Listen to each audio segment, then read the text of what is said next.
Ni ye cikan kɛrɛnkɛrɛnni ye ka bɔ Rabitatu Duati yɔrɔ n'o ye diinɛ laselaw ka tɔnba ye, Ligue des prédicateurs. Alhamdulillahi wahda wassalatu wassalamu ala man la nabiyya ba'da. Tano bɛɛ lajɛlen Allahu Taala kelen pe ta ye, kisi ani nɛɛma o bɛ maa kan nabi ɲuman tɛna mun kɔfɛ tugun n'o ye alakira Muhamadu ye sallallahu alaihi wasallam. O tɛmɛlen kɔ ka bɔ yen, k'aw bɛɛ jɛlen fo alisilamɛya folikan na n'o de ye assalamu alaikum wa rahmatullahi wa barakatuh. Cikan fɔlɔ, sibiridon mun bɛnna février kalo tile 2 ma,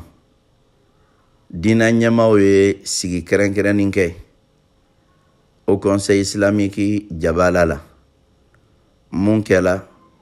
an ka ɲɛmaa ka ɲɛmaaya kɔnɔna la n'o ye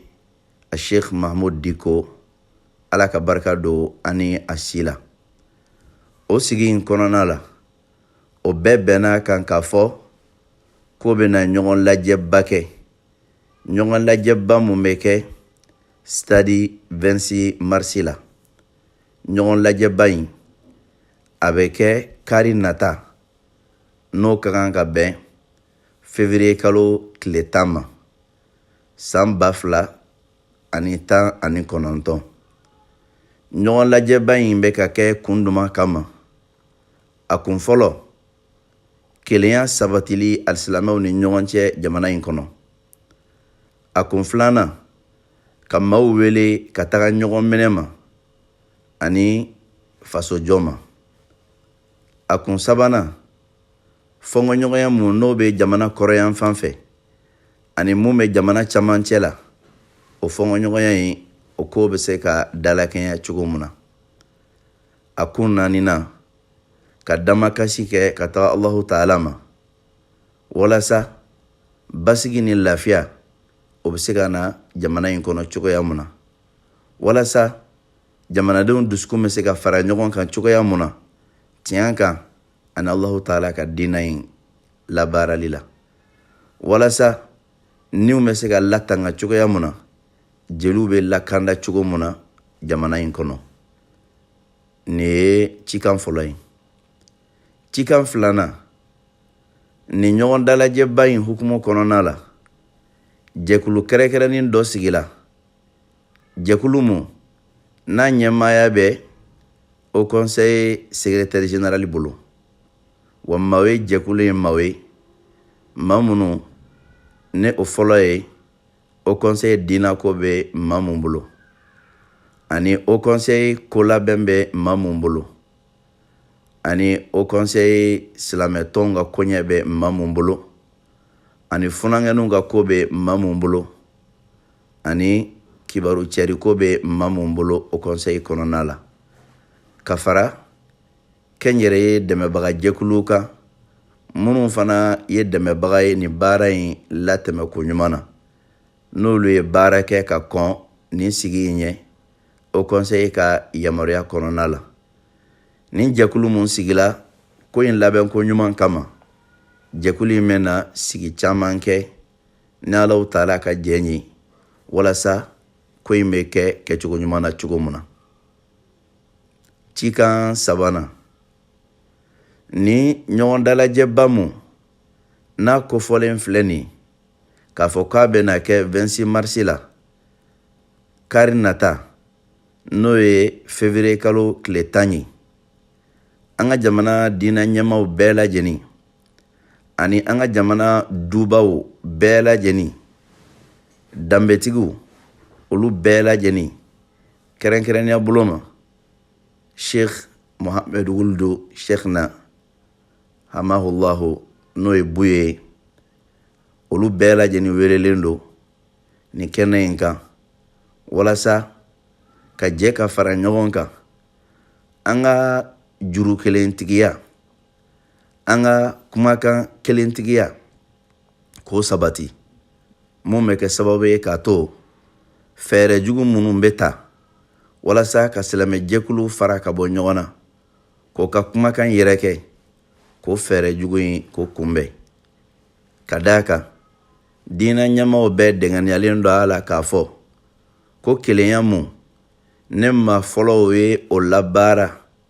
ka daminɛ kira ka sahabaw la ka jigin o kelenya kelen in o de b'a to an ka diinɛ in a bɛ kɔrɔta o de b'a to anw yɛrɛ fana bɛ kɔrɔta cikan 4 na ka da nin lajɛ in hukumu kan ka da nin lajɛ in ko bonya kan rabita duwati n'o ye diinɛ laselaw ka tɔnba ye a tun kɛlen don ka yala dɔ boloda marabolo 2nan na n'o ye Kulukoro mara ye mun tun ka kan ka daminɛ février kalo tile 6 ka kuncɛ février kalo tile 11 nga o yala in o taama in o bɔla dɔgɔkɔrɔ k'a bila a bɛ daminɛ février kalo tile 14 na ka taa kuncɛ février kalo tile 18 la ka d'a kan nin lajɛ mun filɛ nin lajɛ in ye an bɛɛ ka lajɛ de ye cikan 5 na jɛkulu mun n'o sigila kɛrɛnkɛrɛnnenya bolo ma ni ɲɔgɔn dalajɛba in o ko labɛnni kama a bɛ weleli ka ɲɛsin alisilamɛ bɛɛ ma cɛ fara muso kan denmisɛn fara maakɔrɔ kan k'a fɔ ko ka bɔ bɔli la bɔli mun n'o ye wasa bɔli ye walasa ka silamɛ jɛkulu k'o ka fanga jira k'Alaw taala ka diina dɛmɛ i n'a fɔ a b'a ɲini alimamiw bɛɛ fɛ k'a ɲini khutubakɛlaw bɛɛ fɛ k'a ɲini diina laselaw bɛɛ fɛ k'a ɲini kibaru cɛdenw bɛɛ fɛ o k'aw jilaja ni ɲɔgɔn dalajɛba in ka kibaru jɛnsɛ o seko damayira la ka d'a kan an ka diina ɲɛma a ye kuma dɔ ta k'a lasegi n'o ye Sheikh Mahamud Diko ye ko nin mun filɛ nin ye dɛmɛ sentanɲɛ fɔlɔ ye ka ɲɛsin an ka alisilamɛya diina in ma nin ye ɲɔgɔn minɛ ani bɛn nin ye a paara ɲɛ ye jamana in kɔnɔna la kɛrɛnkɛrɛnnenya bolo ma diina ɲɛmaaw ni ɲɔgɔn cɛ